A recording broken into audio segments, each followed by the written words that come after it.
Welcome. I'm Doug Sesserman, the CEO of Americans for Ben-Gurion University, and welcome to hashtag Webinar Wednesday.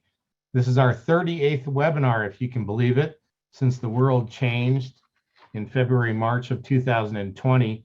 And today we're talking about an important topic, COVID-19, mutations, booster shots, and more. We have a great panelist today, Professor Nadav Davidovitch, and also Dr. Anat Rosenthal.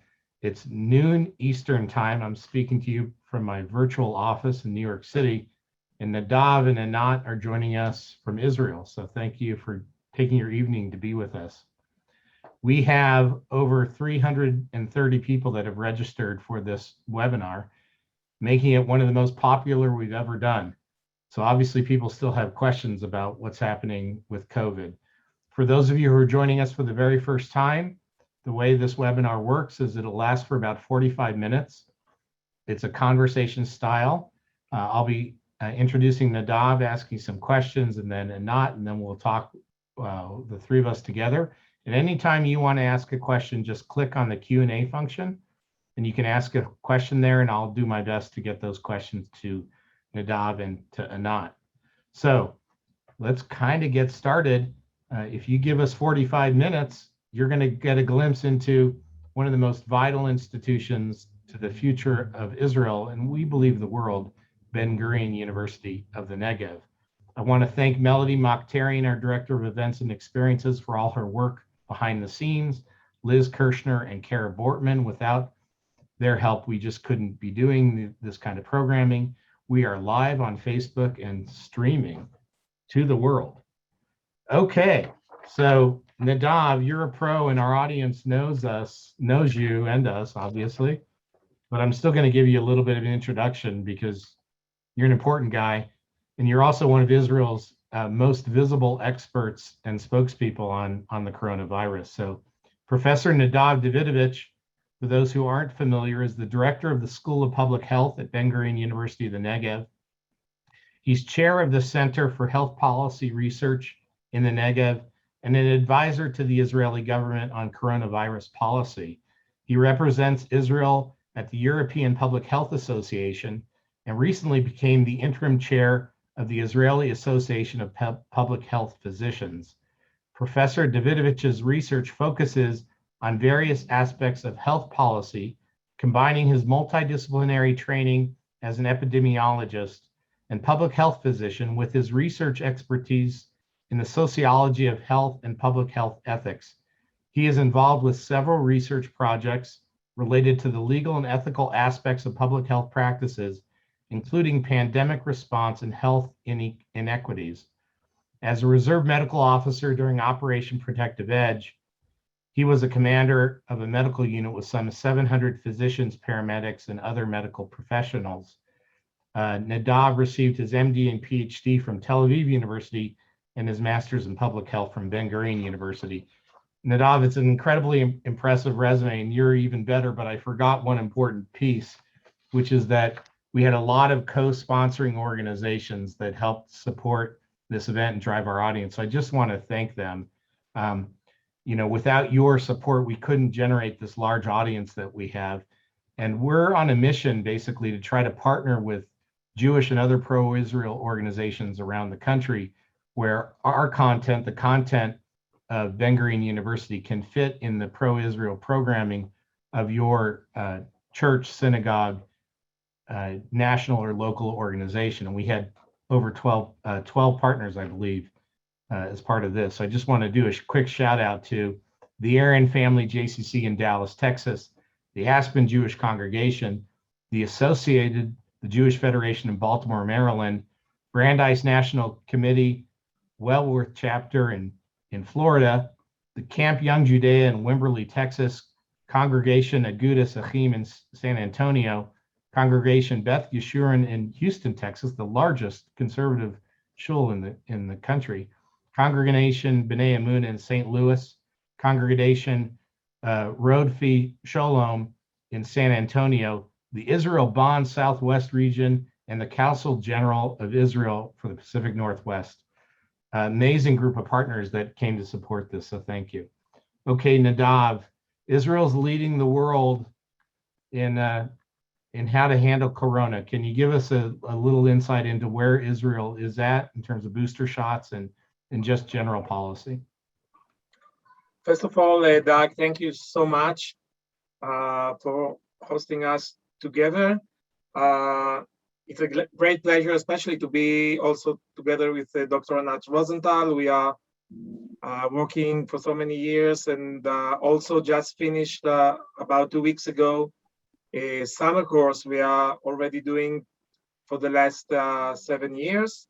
A summer global health summer course that had students from Australia up to Canada, Mexico, a very diverse group, and teaching online is of course a challenge, but we had a wonderful experience. And the idea was not just to discuss COVID, but many other things. It's also another exciting day for me because my grandson, the older one, just started the first grade today, and there were lots of discussions in Israel about opening schools, yes or no. We're doing some research on that. So I would say that Israel is leading probably the vaccination campaign.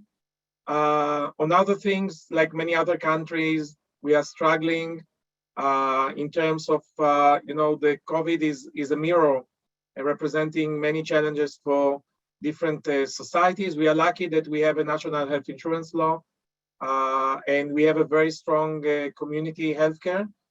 By the way, Ben-Gurion University was established to strengthen community healthcare. And indeed, this is probably one of the major reasons why, although we have now and in the past, during COVID, very high rates of cases, case fatality ratio was much, much lower. And I think that one of the facts is that 98% of COVID cases are treated in the community. Now, I want to share with you the dashboard. I think I showed it several months ago. It's becoming more and more exciting and lots of data. I'll be very quick. You can see here how many people got vaccinated. First dose now about 6 million people. Second dose about 5.5. And this is probably the most exciting number that I'm sure that we have lots of questions. The third dose, and I got the third dose, already more than 2 million people. And we have already data showing that it's the side effects are very similar to the first and second dose and quite limited. So in terms of safety, it's a very safe vaccine, Pfizer, that's being used in Israel. And we see already a reverse of the tide because, now Israel and the government, I'm sitting on the experts committee advising the government, we decided that lockdown would be really last resort, and we are following much more the number of severe cases. Now we are below 700. Few weeks ago, before we started the third dose campaign, the projection were that if things will continue, we will get to between 1,200 to 2,400 severe cases. And this is, of course, was a danger, overwhelming the system. The system, of course, is burdened. And really, I want to thank, all healthcare workers in the community, hospitals, public health services, in Soroka, Barzilai, Asuta Ashdod, all the university hospitals affiliated to Ben-Gurion. We are following the admirable work they are doing. And you can see here, and this is really interesting, if people had maybe thoughts about getting the third dose, so you can see here, and I think you can see here, those who are above 60, please see those who are not vaccinated. If you have the rate according to population, see what's the difference between non-vaccinated, almost 300 cases per 100,000 versus those who are fully vaccinated, only 17.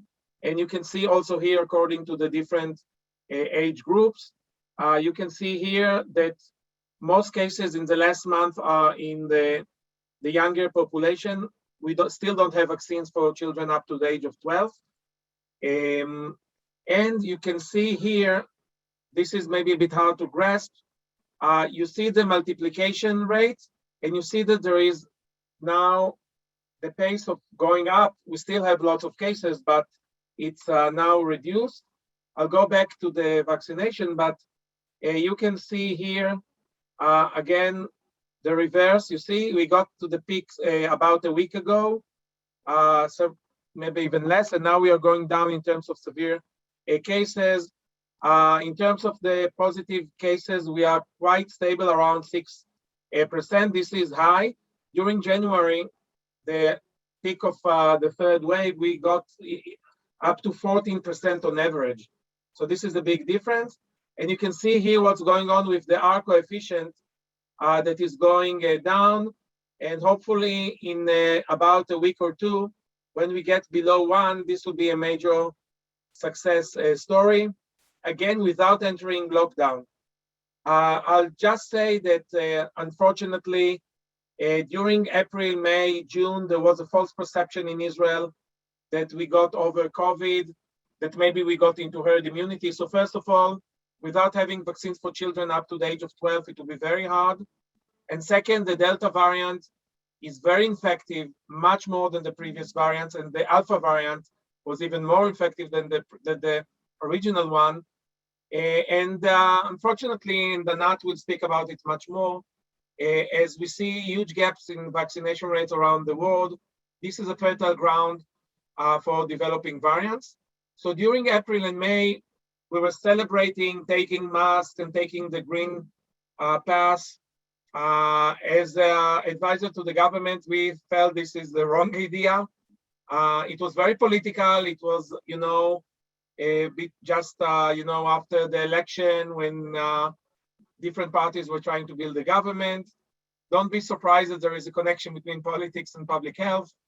In the US, of course, things are very politicized. I know the question of masks is very politicized. Unfortunately, in Israel, not so much. And I think this is a big difference between Israel and the US, that in general, both the right and the left, both Netanyahu and Bennett is, of course, also from the right, but the other, left parties, we are all strong supporter of a strong public healthcare system. Maybe we're not investing enough there, but we have the national health insurance. So, and this is a big difference comparing to fragmented systems around the world, unfortunately, including in the US.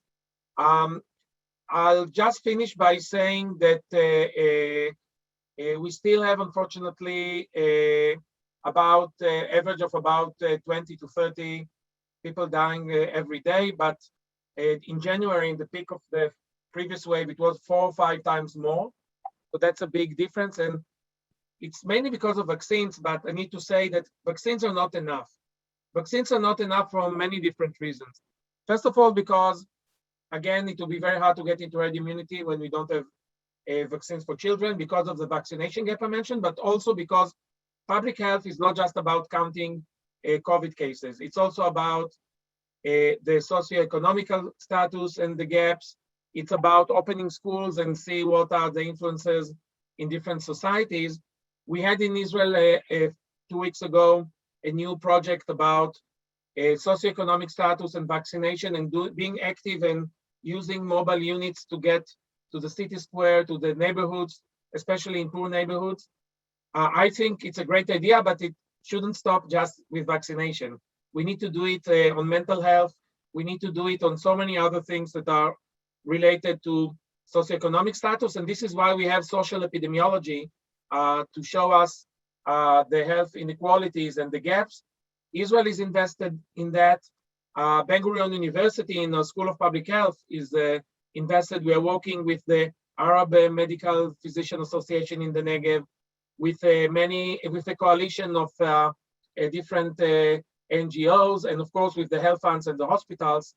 And I think that it will be wise, we can keep many of the structures that operated before COVID and will continue because finally community resilience and solidarity are very important here. And I'm happy that although we have some anti-vaxxers, it's only a small minority. They're very vocal in the social media, but vaccination are part of social solidarity in Israel, and we need to move and have it not just with vaccination, but also with other aspects. We are now I was just a few hours ago with the Minister of Health. I'm part of the Health Council of Israel. They're representing the new budget. Really very important things going on there, but it's still not enough. And I hope in the future, health, education, and other public, structures, social welfare are going to be considered much more than until today. I think that the current government is going in this direction, including reducing inequalities in the Negev. Thank you. Okay, that was great, Nadav. And Anat, I know the audience is waiting to hear from you. We're already blowing up on questions on the Q&A. So Nadav, let me just send a couple to you, and then we're going to move to Anat, and then we'll bring everybody back together. First of all, in your statistics, and most of our audience doesn't read Hebrew, unfortunately. I mean, I can read it, but I don't understand what I'm reading. But there were statistics, something like 6 million of Israel's 9 million population has had at least one dose. Most of the adult population has had its second dose. And in terms of the booster, it's closing in on 50% of the people that had a second dose have already gotten the booster. You're way ahead of the world and way ahead of the US. And we're getting questions around protection. How long does that second shot give you protection? What's the ideal time frame? People have said 8 months between the second shot and the booster. And is it more important to get the booster or the unvaccinated vaccinated? Thank you. Much more important to get the first dose. And this is why I'm much happier now that in the last 2 weeks, we finally get 10,000 new people that are vaccinated first dose. In terms of waning immunity, we had many discussions. I can assure you that they were very professional, with no political pressure. That's something I'm very proud. I'm always saying that, like in the US, the FDA discussion, we need to bring the media to show, how professional it is. There are many different, of course, there are different ideas, discussion. Finally, you reach consensus. So especially after 5 months, and even more so after 6 months, there is a considerable waning immunity. In Israel, now the schedule is that after 5 months, you can get your third dose. I would say that 6 months is also okay, but I won't wait for 8 months. This is our experience. Of course, if you have no choice, there's no availability, and Anat will speak about availability. We are lucky, Israel, that we have enough distribution. So the idea is to give much better access to some groups that maybe were lagging, such as the Bedouin community, especially young people there. And I think we're doing much better job now.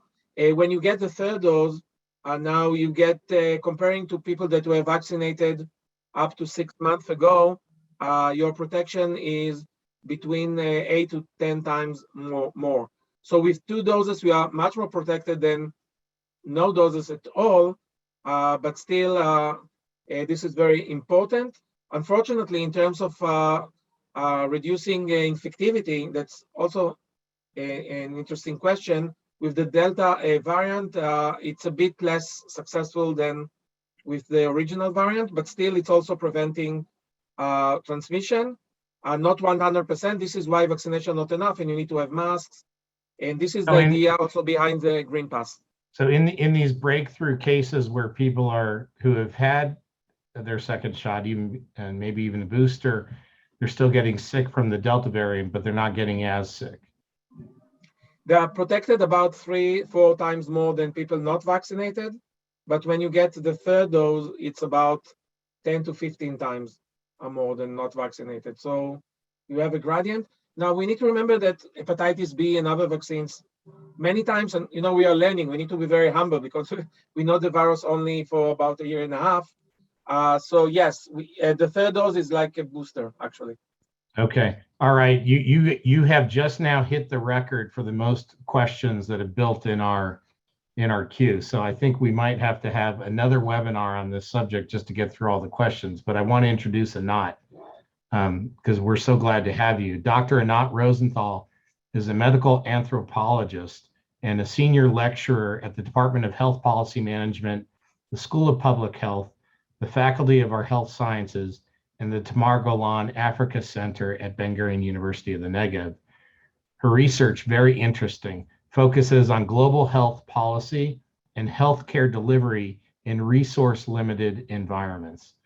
Anat completed her Ph.D. in anthropology at the Hebrew University in Jerusalem and was a Fulbright Fellow at the Department of Global Health and Social Medicine at a not very well-known school in the Northeast of the United States called Harvard Medical School.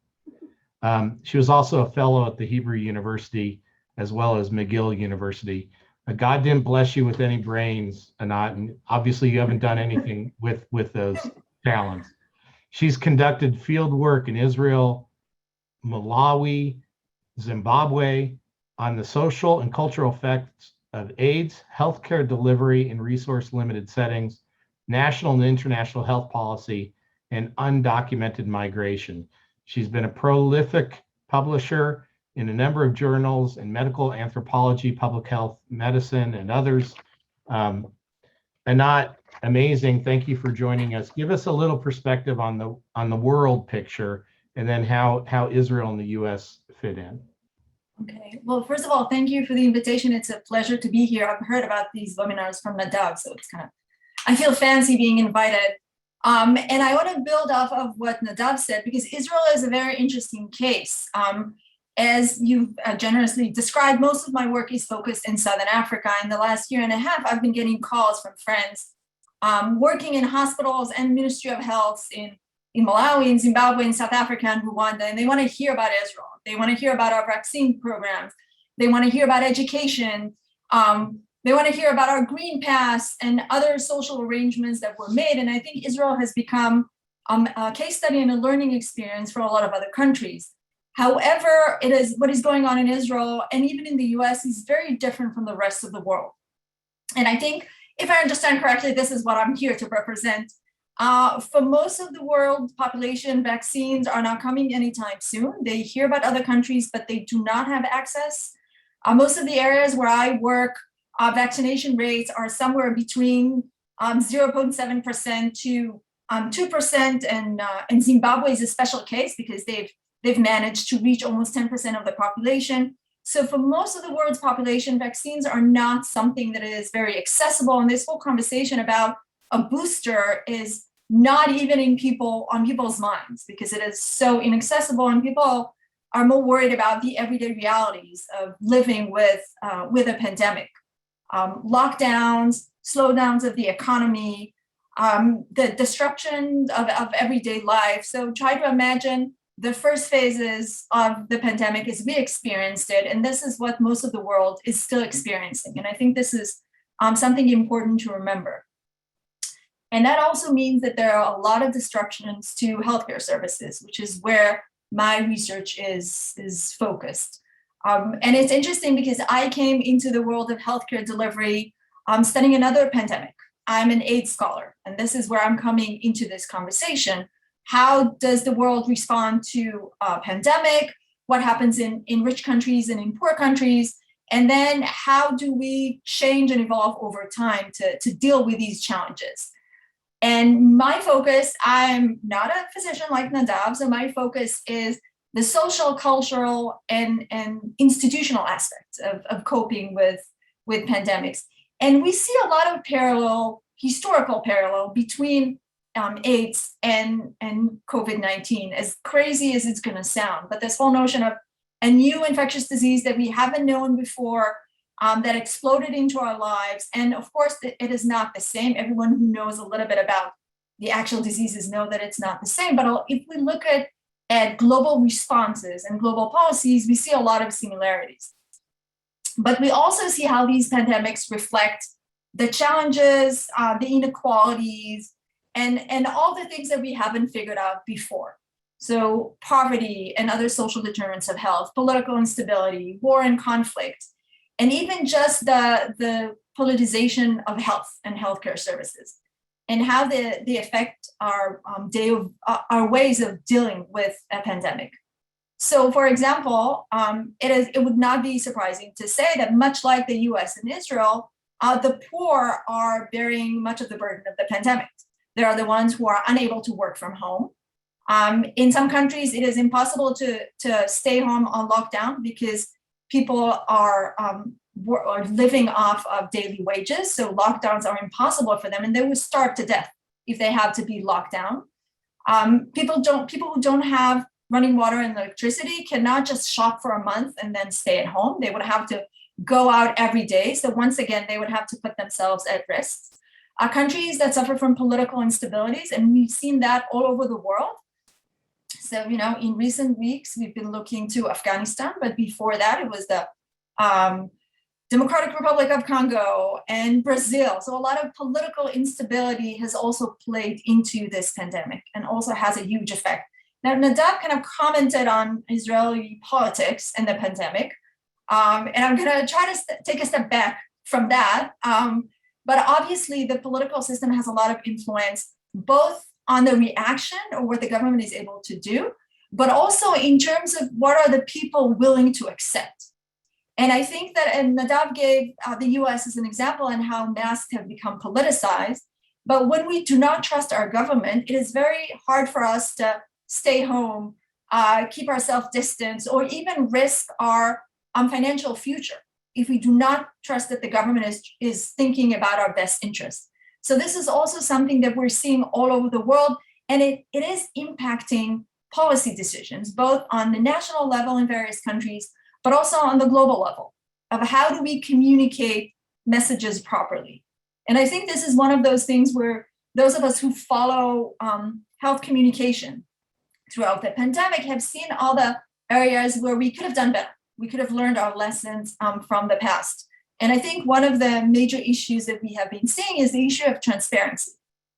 Of governments not necessarily coming out with the whole truth, nothing but the truth, and telling the public what they need to know, but trying to go around the truth, trying to soften the blow, or even say that nothing is happening and it's going to disappear of its own in the summer, like some presidents used to say.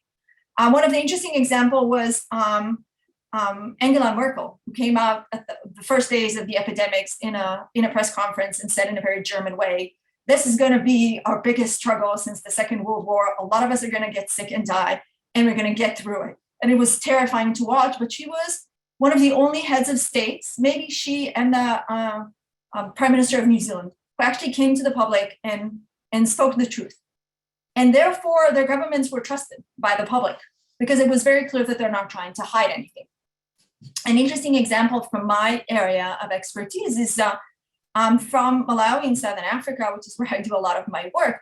When in March 2020, the government came out with an announcement of a lockdown, civil society organization petitioned the Supreme Court saying that in a country where 80% of the population is very poor, it is impossible to put people in lockdown without any kind of safety nets. And the petition was accepted by the Supreme Court, and the government had to cancel the lockdown because it was unable to provide a safety net for people. And then other measures were put in place. But what was interesting to see was the dynamic between government and civil society organization. And in no way one could say that the Malawian government was not serious in its response. Speaking from my experience, I traveled in Israel, Southern Africa, Central Africa, and Europe in between January and March 2020. The only countries where COVID was being taken seriously was the African countries. Not in Israel yet, definitely not in Europe. I flew from Zimbabwe where someone checked my temperature to Spain where I just walked in and no one even asked me where I was coming from. So I think this is also part of what we see. We're seeing the unfolding of global relations within a pandemic. It's just it's reality on speed. It's everything we knew about the world, but happening really fast. That was terrific. We're getting some questions around, what's the appropriate policy approach to a global pandemic? In other words, are you better off trying to get the world vaccinated with one shot, than you are going to second shots and booster shots in other countries? Mhm. What's the best approach in your opinion? So here's the deal: a pandemic is not over until it's over for everyone. And so the only solution would be to vaccinate everyone. And that would require us to change our mindset about how political systems work, how vaccines work, but also what do we do with our scientific advances and profit that comes from scientific advances? Because the only way to vaccinate everyone would be to make it free, to make sure that everyone has access to these vaccines, and to overhaul delivery systems all over the world. Because this is not going to be over until everyone gets vaccinated. And I think the Delta variant is a good example.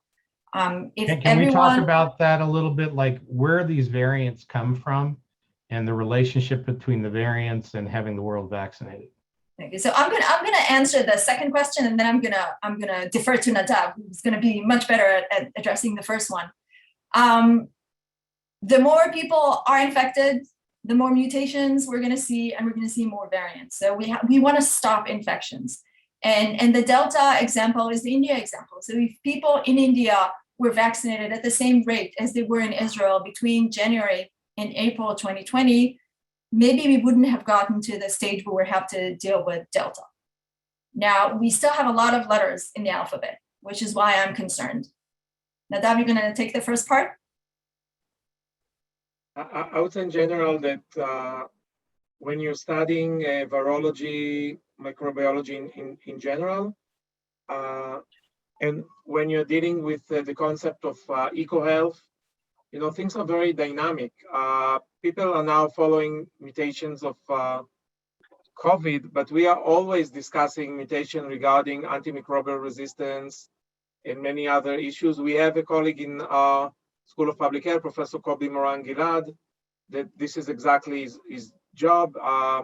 He's world known for all of the genomic use, and this is also should be, by the way, almost an integrated component of any epidemiological investigation. These are things that we discussed them already many years ago, and there was a state controller report, not the one was published yesterday, but the one on March 2020, and I testified in front of them, and they were discussing, it was ironic, it was at the beginning of the pandemic, and it was about how Israel is facing outbreaks in general, and one of the chapters was about genetic surveillance.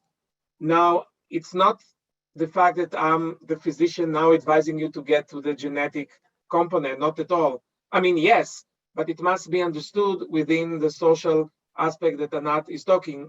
For example, when you have people that are immunocompromised, when you have people that are living in certain environmental condition, and when you understand the ecology of human beings, animals, viruses living together, you understand that this creates all the time different mutations. And finally, you have variants and variants of concern when you have a mutation different mutation that accumulate and change, for example, the spike protein, the protein that is infecting the different cells, the protein that also we are developing antibodies either as a normal infection or because of the vaccine. Now, there are all the time these kind of variants, but some of them are becoming more successful. It's a kind of the survival of the fittest. The good news is that we can have also in the future variants that will be maybe very efficient in infecting, but much less clinically significant. This is something that can also happen. This is also part of why epidemics end, but I want to cite, I also spent some time at Harvard with Professor Alan Brandt. Maybe some of you know him. He's one of the world famous historian of bioethicist, a historian of American medicine. And he was interviewed to New York Times already, I think it was May, by Gina Kolata. And he was asked when epidemic ends. So I can say as an epidemiologist and someone who's also doing history of medicine and other social studies of medicine, it's not going to be probably the epidemiologists who are going to decide. It will be a more complicated political and social decision. And this is the idea of learning to live with the virus. But the problem is that I don't want it to be, okay, let's learn to live with the virus and accept, high mortality rates, or accept like we're doing with influenza, that people are not vaccinating and are dying. Just the opposite. Learn to live with the virus, but being very attentive and being very strong supporter of public health system and also social determinants of health. So the virus will continue to stay with us, but there won't be a pandemic in a way that we see now. Vaccination is part of it, but it's not only vaccination. There are many other factors. Okay, thank you very much. So we're at already 12:37. The prerogative and right of the moderator is to go a little longer because we've now blown away our record for questions. We have 28 of them in the queue. We're not going to get to all of them, but this webinar is going to last a little bit longer. So for the audience that can hold on, please try to. We have some really good questions coming from an anonymous attendee. I don't know who the person is, but they're obviously brilliant because they're asking really good questions. So I'm going to try to share some of those. One is about the Lambda variant. Question is it true that most vaccines are not effective against the spike protein that's in the Lambda variant that started in Peru and is now spreading through South America?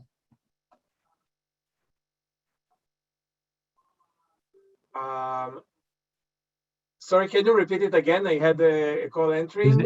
Where is the question? I'm trying to. The question is about the spike protein and the Lambda variant in Peru. Is it true that the vaccines aren't effective against? Okay.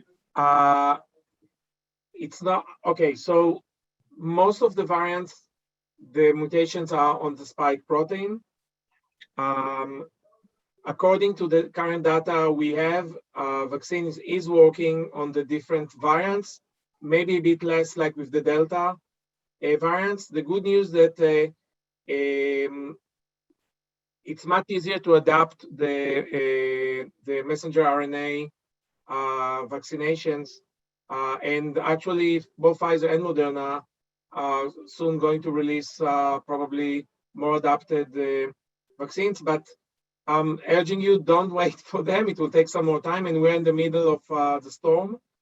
I saw many questions there. Yes, please go if you have the option and have the third dose. I agree with Anat, of course, about the ethical issues.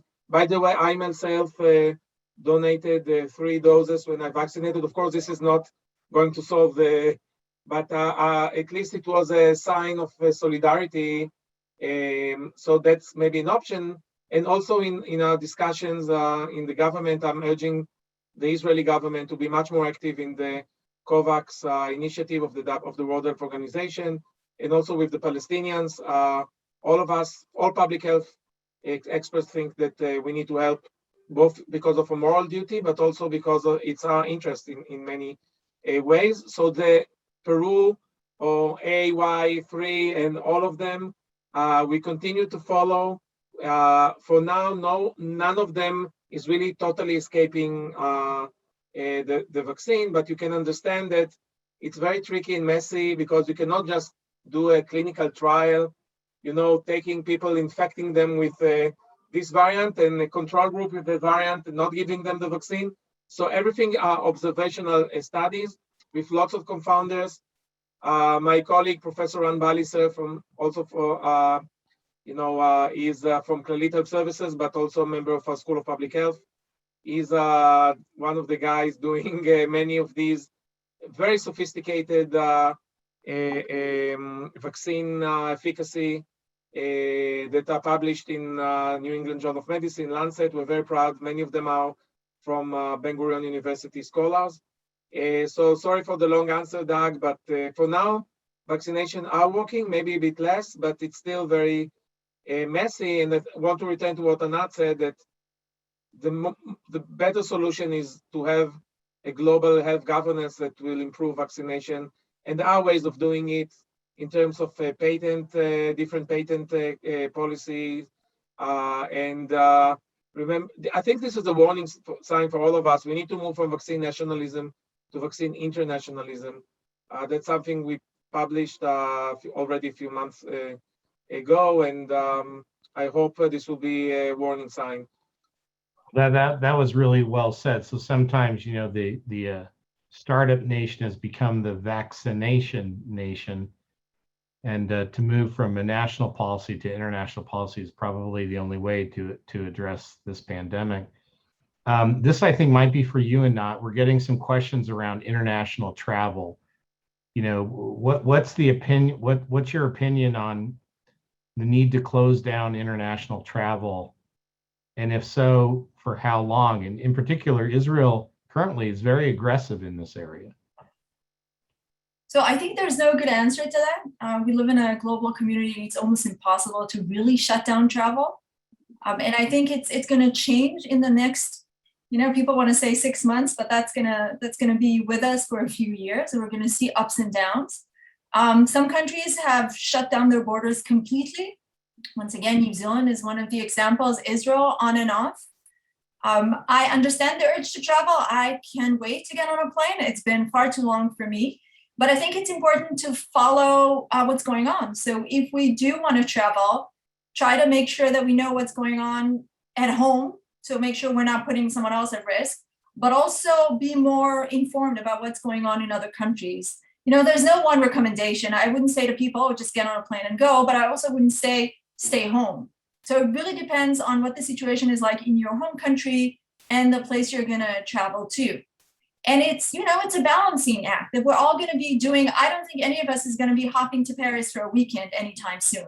So this world is on hold for a while, but it doesn't mean we're never going to get to travel again. So it really depends on where we're going and where we're going to be in terms of where we're going to stay. Are we staying for a long period of time? Are we just hopping to visit someone? How many airports are we going to visit? How many people are we going to meet?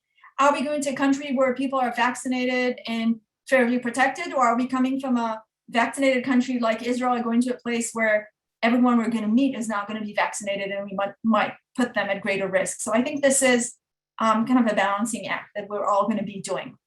No one good answer, I'm afraid.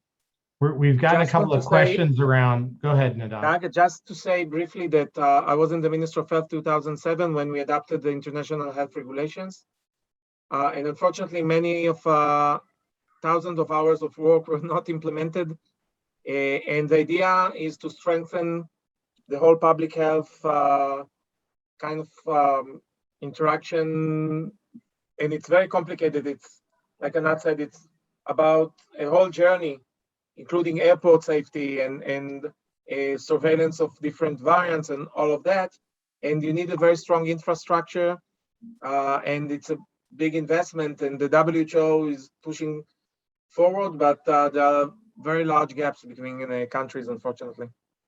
We're getting some questions about other therapeutics besides the vaccines. Where are we in the discovery of new therapeutics? I'm very sorry to say that we are not so far. I mean, we are. There are, including in Israel, there are several promising studies, but are mainly phase 1 and 2. Phase 1 and 2, for those of you who are not familiar, it's mainly about safety, about setting the right dose. Phase 3 is the important one that finally you have a control group and you see the efficacy. The good news that we have the vaccine, and preventing is always better than curing. But we don't, as for clinicians, it's very, very frustrating. We are still, we know much better how to ventilate and use of steroids and all of that, but no more than that. We're getting some, thank you. We're getting some questions about just the booster shots. And my understanding is people need to get the booster shot of their original vaccine. So if you got Pfizer, you need to get a Pfizer booster and not mix and match Moderna, Pfizer. Is that correct? If possible, it's better to get the same manufacturer. If there is no other option, so, you know, if it's Pfizer, Moderna, because our messenger RNA, it's much closer. But if you have no choice and it's, again, more than 6 months, it's probably better to get the third dose regardless. I'm talking about those who were approved by FDA or European authorities. There are many different vaccines, and some maybe a bit less effective, but we still need to see. Okay, we're gonna try to wrap this up. Even though we still have a lot of questions, I'm looking through them, but people are asking about children under 12. You know, when will we see young children? When will it be okay to vaccinate young children? So we have a very promising study both by Pfizer and Moderna, also AstraZeneca. Probably in the coming 2-3 months, I guess it will be approved, probably reduced dose. And this will be another major important change because now children are much more important reservoir than they used to be at the beginning of the pandemic. Again, they're still much less sick, but because especially with the Delta variant, because it's so infective, its children became a more important factor than used to be. Still, I'm happy that we opened school today. Maybe you heard before the noise, this was my grandson. My son came to pick him up. So he went to the first, the younger one, the older one is more well-educated already. He's first grader already. Mazal tov. This one might be for you and not our colleague David Burson in Canada. Thank you for joining the American webinar all the way from Vancouver. He's asking, what do we know about AstraZeneca's effectiveness in Africa and in general? Well, we do know that there were concerns in Europe about the AstraZeneca vaccine, but it seems to be effective where it is being given. And it has been given throughout sub-Saharan Africa for delivery reasons mostly, but also because of price. So we have been seeing good results where the AstraZeneca vaccine was received. But we do see, if you go on social media and popular media, you do see concerns and people asking, why are we getting the vaccine the Europeans are not taking? But we are seeing good results in most countries. Yeah. We're getting questions about if people wanted to help support global vaccination. Yeah. What's the most effective way? Log into COVAX website or just Google COVAX donate. COVAX is the global initiative to supply vaccines to poor countries. So if you go into COVAX donate, you will get the page where you can just use your credit card. One dose is $5, so you can choose how many doses you want to donate. The other thing we all should be doing is pressure our government to stand up to their commitment to COVAX, because that's where the big money is supposed to come from, and it's not coming. So that's the other thing that we can do, make our politicians keep to their promises. Okay, closing remarks, Nadav.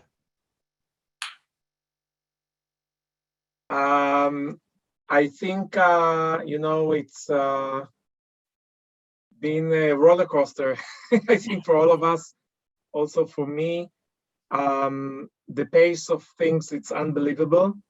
I'm very interested also in other topics we didn't discuss, how you're moving from science to policy. We have a large study on that, a comparative study, and also about different rights in the age of COVID, rights to healthcare, to movement, education, something I'm doing with some legal scholars. But above all, I think that I'm so happy that in our School of Public Health, we have a community dealing with so many different aspects, COVID and non-COVID. It's a great community supporting. We are supporting each other, and this is what is keeping us, going, because we are continue to teach with all the struggles. I mentioned the Global Health summer course, the online course. We were teaching. That was an amazing opportunity. Students were sending clips, from the living environments.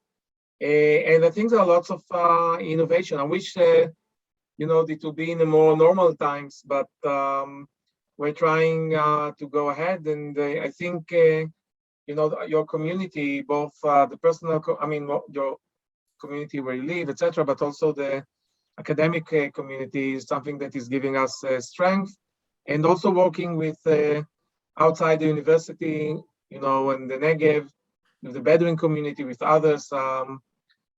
These are things that very remarkable, and we're very proud of it. Thank you. Anat, you get the last word, and then I'm just going to wrap it up. That's big. So I want to join Nadav and say that it has been, as much as this pandemic has been a huge challenge as a scholar, it's been an amazing experience to do that as part of the Ben-Gurion community.